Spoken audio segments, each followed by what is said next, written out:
Hi friends, welcome to TNE சேவை channel. இன்னைக்கு நாம நியூ ரேஷன் கார்டு எப்படி அப்ளை பண்றதுன்னு பார்க்கலாம். நீங்க ரேஷன் கார்டு புதுசா அப்ளை பண்றதுக்கு முன்னாடி உங்க பெயரை பழைய ரேஷன் கார்டுல இருந்து நீக்கி இருக்கணும். ரேஷன் கார்டுல இருந்து பெயர் நீக்கம் பண்றதுக்கான வீடியோ ஆல்ரெடி நம்ம சேனல்ல போட்டிருக்கோம். அந்த வீடியோக்கான லிங்கை டிஸ்கிரிப்ஷன்ல கொடுக்குறேன். அதை பார்த்து தெரிஞ்சுக்கோங்க. வீடியோவை ஸ்கிப் பண்ணாம பாருங்க. வீடியோவோட இடையில நிறைய இன்ஸ்ட்ரக்ஷன் சொல்லியிருக்கேன். அந்த ப்ரொசீஜர் படி அப்ளை பண்ணாதான் உங்களோட கார்டு ரிஜெக்ட் ஆகாம வரும். ஃபர்ஸ்ட் Chrome browser ஓபன் பண்ணிக்கோங்க. அதுல TNPDS ன்னு டைப் பண்ணி என்டர் கொடுங்க. நெக்ஸ்ட் அதுல வர ஃபர்ஸ்ட் லிங்கை கிளிக் பண்ணுங்க. இப்போ உங்களுக்கு பொது விநியோக திட்டத்தோட ஹோம் பேஜ் ஓபன் ஆகும். அதுல ரைட் சைடுல மின்னணு அட்டை சேவைகளுக்கு கீழே ஃபர்ஸ்ட்ல புதிய மின்னணு அட்டை விண்ணப்பிக்கன்னு ஒரு ஆப்ஷன் இருக்கும். அந்த ஆப்ஷனை கிளிக் பண்ணுங்க. நெக்ஸ்ட் உங்களுக்கு அப்ளை பண்றதுக்கான பேஜ் ஓபன் ஆகும். ஃபர்ஸ்ட்ல நேம் ஆஃப் ஃபேமிலி ஹெட்னு இருக்கும். அதுல உங்க குடும்ப தலைவர் பெயரை டைப் பண்ணிக்கோங்க. நெக்ஸ்ட் பக்கத்துல உங்க குடும்ப தலைவர் பெயரை தமிழ்ல டைப் பண்ணிக்கோங்க.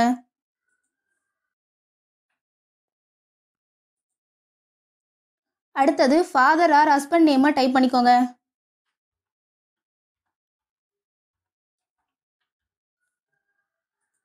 சேம் அதே மாதிரி பக்கத்துல தமிழ்ல டைப் பண்ணிக்கோங்க.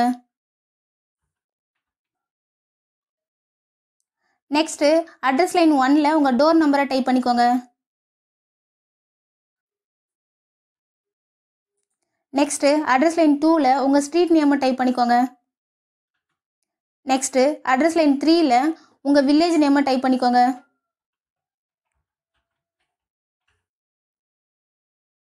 சேம் இந்த டீடைல்ஸையும் பக்கத்துல தமிழ்ல டைப் பண்ணிக்கோங்க. நெக்ஸ்ட் ரைட் சைடில் குடும்ப தலைவர் புகைப்படம்னு இருக்கும். அதில் பதிவேற்றம்ன்ற ஆப்ஷனை கிளிக் பண்ணி உங்கள் குடும்ப தலைவர் ஃபோட்டோவை அப்லோட் பண்ணிக்கோங்க. நெக்ஸ்ட் கீழே ஸ்க்ரோல் பண்ணிங்கன்னா உங்களோட மாவட்டம் கேட்டிருப்பாங்க. அதில் உங்கள் மாவட்டத்தை செலக்ட் பண்ணிக்கோங்க.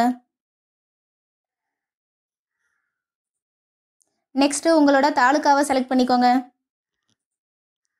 அடுத்தது உங்களோட வில்லேஜை செலக்ட் பண்ணிக்கோங்க.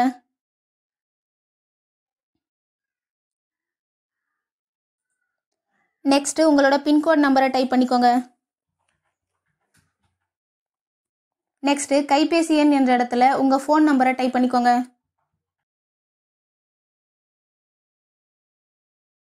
நெக்ஸ்ட் குடும்ப உறுப்பினர் விவரங்கள்ல உறுப்பினரை சேர்க்கன்னு ஒரு ஆப்ஷன் இருக்கும். அதை கிளிக் பண்ணுங்க. இப்போ குடும்ப தலைவரோட நேம் ஆட்டோமேட்டிக்கா ஃபில் ஆகி இருக்கும். நெக்ஸ்ட் பிறந்த தேதியில குடும்ப தலைவரோட டேட் ஆஃப் பர்த்தை செலக்ட் பண்ணிக்கோங்க. நெக்ஸ்ட் ஜெண்டரை செலக்ட் பண்ணிக்கோங்க.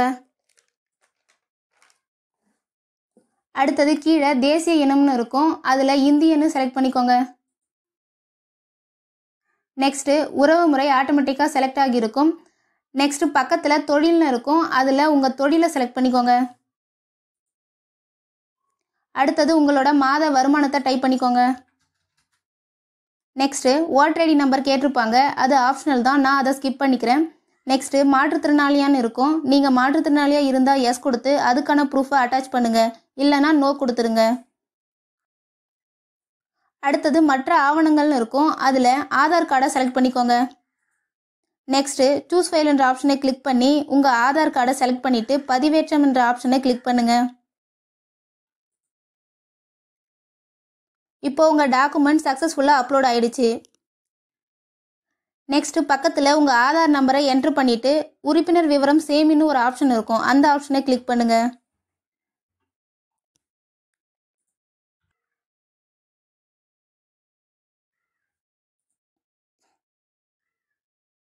இப்போ உங்களோட டீட்டெயில் சக்சஸ்ஃபுல்லா ஆட் ஆயிடுச்சு.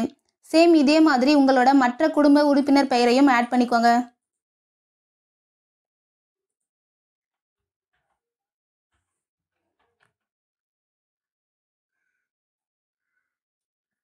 நெக்ஸ்ட் நீங்க டாக்குமெண்ட் அப்லோட் பண்ணும்போது ஒரு முக்கியமான கண்டிஷன் இருக்கு. அது என்னன்னா குடும்ப தலைவரோட ஆதார் கார்டுலையும் மற்ற குடும்ப உறுப்பினர் ஆதார் கார்டுலையும் மற்றும் நீங்க வாங்க போற வீட்டு வரி ரசீதுலையும் சேம் ஒரே மாதிரி அட்ரஸ் அண்ட் டோர் நம்பர் இருக்கணும்.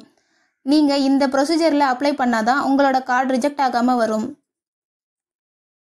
அடுத்தது கீழே அட்டை தேர்வுன்னு இருக்கும். அந்த ஆப்ஷனை கிளிக் பண்ணீங்கன்னா உங்களுக்கு 4 ஆப்ஷன் ஷோ ஆகும். அதுல அரிசி அட்டை என்ற ஆப்ஷனை செலக்ட் பண்ணிக்கோங்க.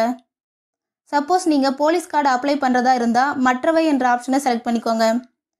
நெக்ஸ்ட்டு குடியிருப்பு சான்று என்ற ஆப்ஷனை கிளிக் பண்ணுங்க. அதில் சொந்த வீடு இருந்தால் அதன் சொத்து வரி என்ற ஆப்ஷனை செலக்ட் பண்ணிக்கோங்க. நெக்ஸ்ட்டு பக்கத்தில் சூஸ் ஃபைல் என்ற ஆப்ஷனை கிளிக் பண்ணி உங்கள் வீட்டு வரி ரசீதை அப்லோட் பண்ணிவிட்டு பதிவேற்று என்ற ஆப்ஷனை கிளிக் பண்ணுங்க. இப்போ உங்கள் டாக்குமெண்ட் சக்ஸஸ்ஃபுல்லாக அப்லோட் ஆயிடுச்சு. நெக்ஸ்ட்டு கீழே எரிவாயு இணைப்பு பற்றிய விவரங்கள்னு இருக்கும். அதில் உங்ககிட்ட கேஸ் கனெக்ஷன் இருந்துச்சுன்னா அந்த ஆப்ஷனை செலக்ட் பண்ணி அதுக்கான டீட்டெயில்ஸை ஃபில் பண்ணிக்கோங்க, இல்லைனா ஸ்கிப் பண்ணிடுங்க. நெக்ஸ்ட்டு டிக்ளரேஷனை டிக் பண்ணிவிட்டு பதிவு செய்க என்ற ஆப்ஷனை கிளிக் பண்ணுங்க.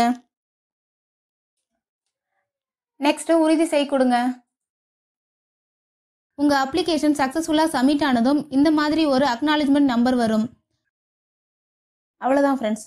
இந்த மாதிரியான ஆன்லைன் சர்வீஸ் சம்மந்தப்பட்ட வீடியோவை நீங்கள் தொடர்ந்து பார்க்கணுன்னா நம்ம சேனலை சப்ஸ்கிரைப் பண்ணுங்கள், பக்கத்தில் இருக்கிற பெல் பட்டனை கிளிக் பண்ணுங்கள், லைக் பண்ணுங்கள். Bye friends.